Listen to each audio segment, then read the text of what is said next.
Hello world, and welcome to my new channel. My name is Tyler and I'm a designer. I really enjoy pattern drafting using Illustrator, so I wanted to share with you guys how I do certain different functions to change how each pattern looks. Let's get started. So here are basic front patterns, front bodice, front skirt, and I am going to show you the tools I use to move around some darts and to change some shapes. It's fairly easy with Illustrator.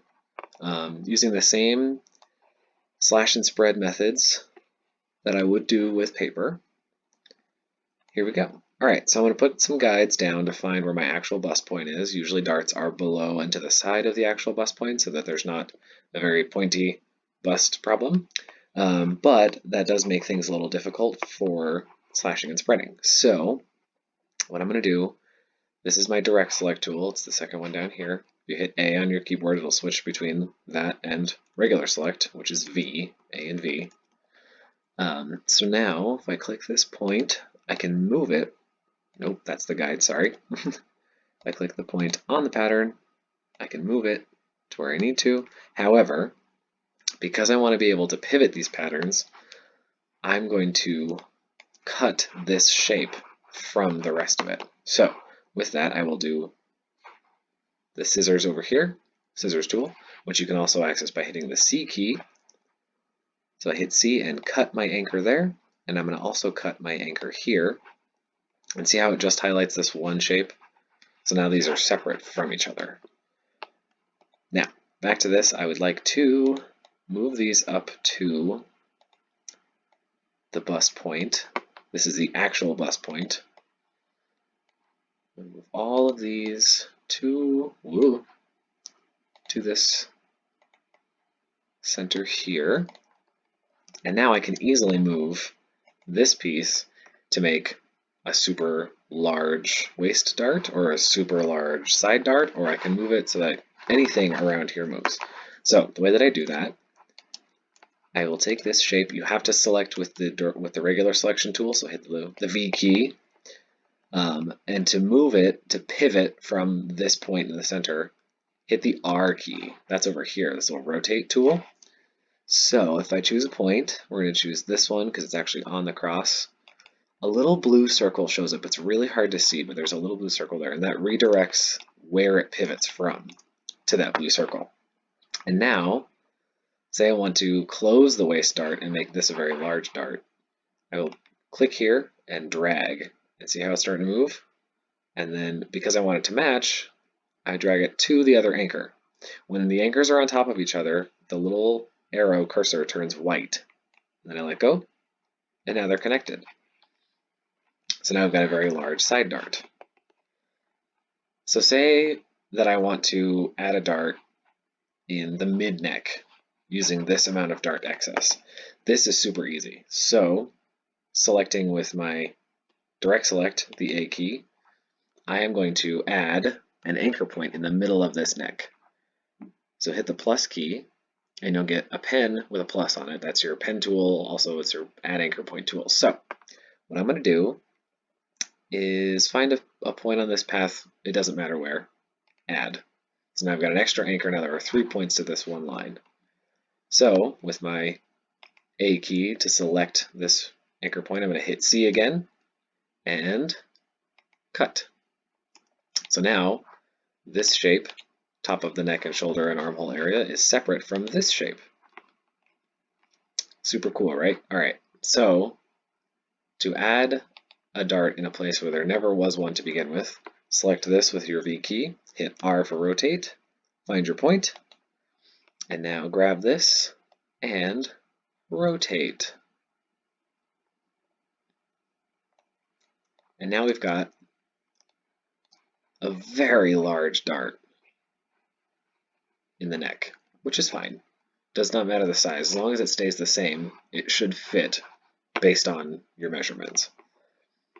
Now, I am going to complete these shapes so that our new bodice front pattern has just a dart in the mid neck and none of these extra lines here. So, A key, I'm going to click and drag over these two lines. There are still two lines there, and I know it highlights all of this, but if you hit the delete key, it just removes those two lines.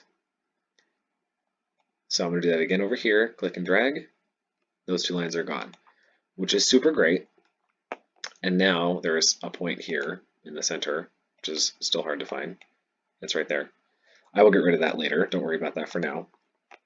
And now I'm going to connect these pieces back together so that we can get a solid pattern piece. So with my P pen tool, I'm going to hover over this. See how it's got the little minus point next to the pen? That means I'm going to connect and continue a line that already exists. So we want to be able to see that. So now I'm working from here. I want this to be basically directed towards the bust point and as a straight line. You can do darts straight or curved, it's just your preference, it doesn't matter. The curved darts sometimes fit better because humans are not square, but it all depends on the aesthetic of the final piece. All right, so we're going to continue this up here, and then when we hover over the next point, there's a little square with a line through it, and that means we are going to complete this line. So now they are connected. However, you see how this was not selected? To remedy this and truly complete these patterns, see how it's not connected here? Undo. A again, click and drag. There are 2 points at the end of this line right here. One for the lower half and one for the upper half. To connect those so that it's one pattern again, see this is connect selected endpoints. So if you connect them, they become the same endpoint. This works when the points are overlapping. However, say you draw a shape like this, and you want to connect this to that really easily. Same thing works. Click and drag, select both of your endpoints, so now they're selected because they're highlighted in pink, and then hit that, and it'll draw a line for you. So sometimes that's good, sometimes it's not. Usually I don't like to use it. But for certain things it helps out. So this is another place where it was broken, and it is going to let us. Sometimes it doesn't let me do it this way, which is fine. Sometimes it will.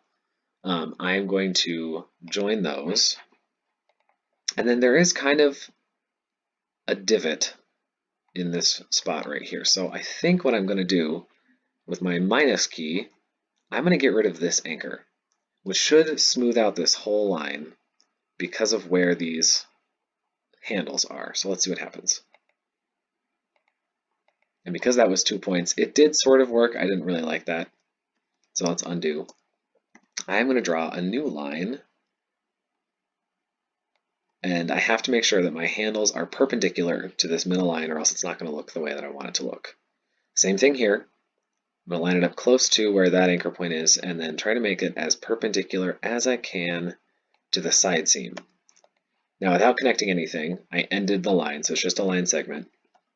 I'm going to use my direct select tool to move this to here and that to there. And you can see it's pretty close to the original pattern shape, which is good.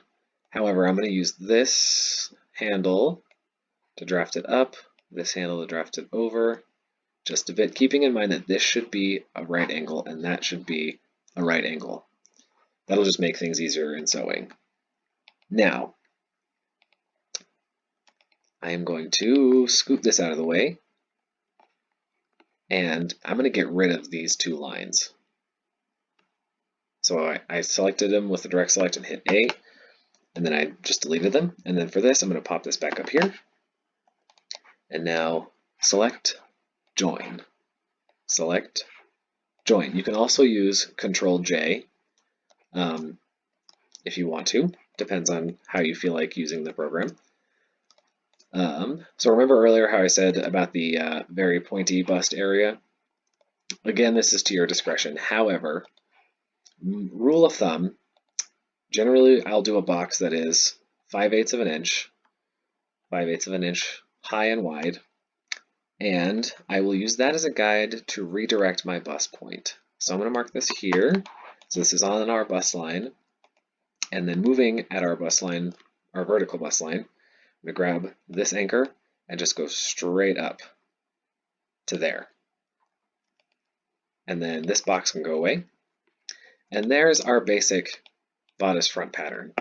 And this dart looks enormous, but it should span the bust fairly well, and it's not going to have a corner right on the bust point, which would be kind of embarrassing, let's be honest. All right, so now let's say you've got your pencil skirt pattern, which is fine, but you want to make it into an A-line pattern.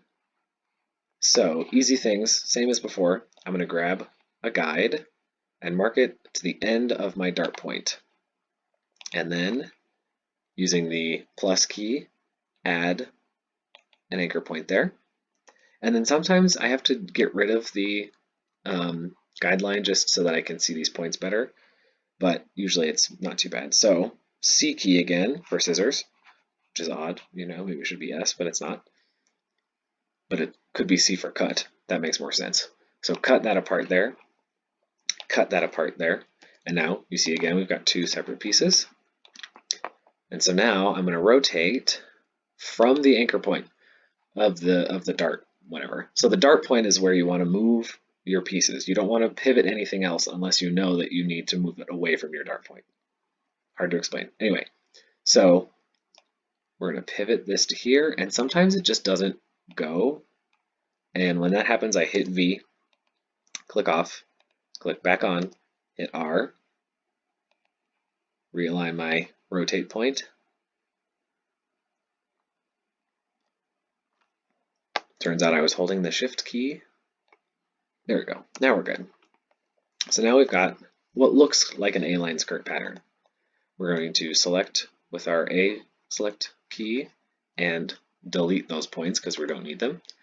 And then, because this is still two shapes, there are 2 points right here, as you can tell by the 1, 2, 3, 4 anchor handles. I am just going to Control J, join those selected points. Not the smoothest waistline curve, but it's not terrible. I'm going to click these anchor points, I think. Yeah. I'm going to remove this one, subtract like that. And then I'm going to click this again, and then up here, convert to a corner first, and then convert smooth. Sometimes you have to do both, sometimes you only have to do one, but that way it'll make it a smoother curve. That looks pretty good. All right, now for the bottom. This part's sort of annoying, but it should be fairly easy. You might want to just connect these two. Remember that Control J trick where you could just connect these two like that? That's fine, but then you get kind of, you know, some corners in your hem. I'm going to not do it that way. Using my minus key, I'm going to remove this anchor point and remove that anchor point. And then with my pen tool, I am going to draw a line with the handles perpendicular to the front, and then come up here and draw a line with the handles perpendicular-ish as best I can to that point. So now we've got a line segment. Again, I'll take my A direct select tool and move these anchors to match the anchor points that already exist on the hem of the skirt. So that's pretty good. The curve is not my favorite still. I'm going to make this even wider. I want almost a square corner here. It needs to be a right angle, and then blending into this curve. Same thing here. And if I can't tell, sometimes I draw a square, and I will line this up to that anchor point, rotate it with my R key, grab this point up here, and line it up to the side of the skirt. Now you can sort of see that this is pretty close, but I want to make sure that my handle is fairly perpendicular to this line. I think we're pretty good. I'm going to delete my box, and then join my pieces again. Select both, hit the join key, select both, hit the join. And now we've got two patterns. I'm going to get rid of some of these guidelines so that you can see better. Now we've got a bodice front and a skirt front that are drafted using the slash and spread or pivoting technique that you use in flat pattern drafting with paper patterns. It's all the same thing, really. It's just knowing how to cut apart your lines and add new anchor points to things. So now that we have that done, and just for my brain, I'm going to get rid of this anchor so this is a smooth, straight line. Brilliant. Alrighty. There's an option that I'm going to do that you can't see, and I'm not sure why, but I'm going to click on this, and if you go to Object, and then Pattern or Path, which is about in the middle of this dropdown. I don't know if it'll show up on this video, but Path is what you want. You want Offset Path. Offset Path gives you an option box to add an offset of a certain amount. So right now I'm going to offset it by a 1/2 inch, which is like general seam allowance that I would use for any other pattern. So I'm going to do that, hit the preview, and then you can see it. Looks pretty good. I'm going to hit OK. And so what I've just done is created seam allowance just by letting the program figure that out for me, which is great. However, there's some things that are a little strange.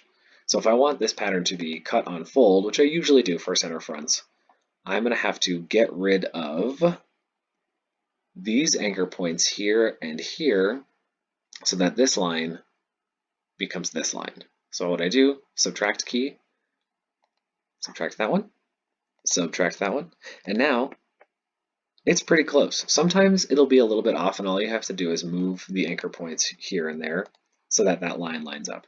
Easy peasy. The hard part, I have not quite figured out how I like to do this, but usually you don't have seam allowance for a dart. If you just remove this anchor point, you get a square line, which is really bizarre looking and wouldn't quite work for completing a dart point. The best option would be something to that effect. And no, it's not right, but it's fairly close. You want to have a little bit of excess there. The best option would be to cut this out in actual paper, fold it, and then see where your dart point will be completed. Either way, so you've got something like that. I'll show you that again. The seam allowance thing, it's Object, Path, Offset Path, and then you've got your seam allowance. So now I can do anything with these patterns. I can print them, I can continue working on them. It just depends on all I want to do.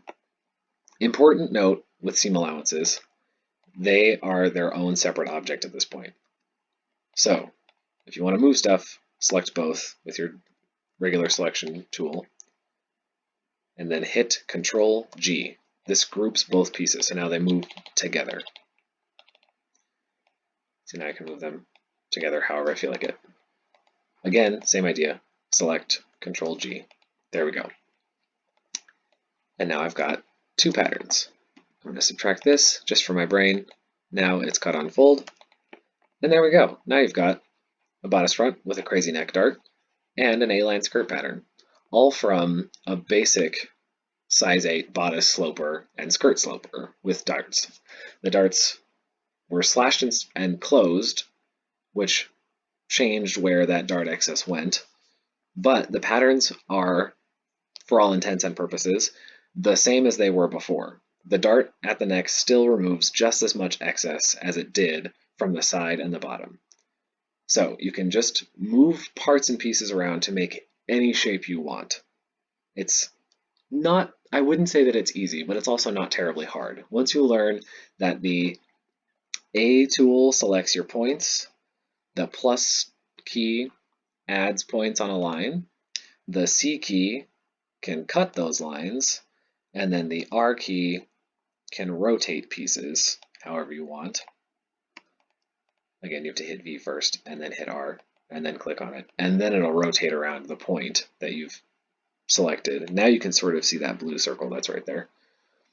Once you figure out those simple commands, then you can start adding, subtracting, removing, cutting things apart, putting pieces where you want them to go. And even with this, I can slash this into two separate patterns. Let's do that real fast, just to show you what I mean. I'm going to put a guide there, add a point there, remove my guide because it gets confused sometimes, snip here, and snip there. And now,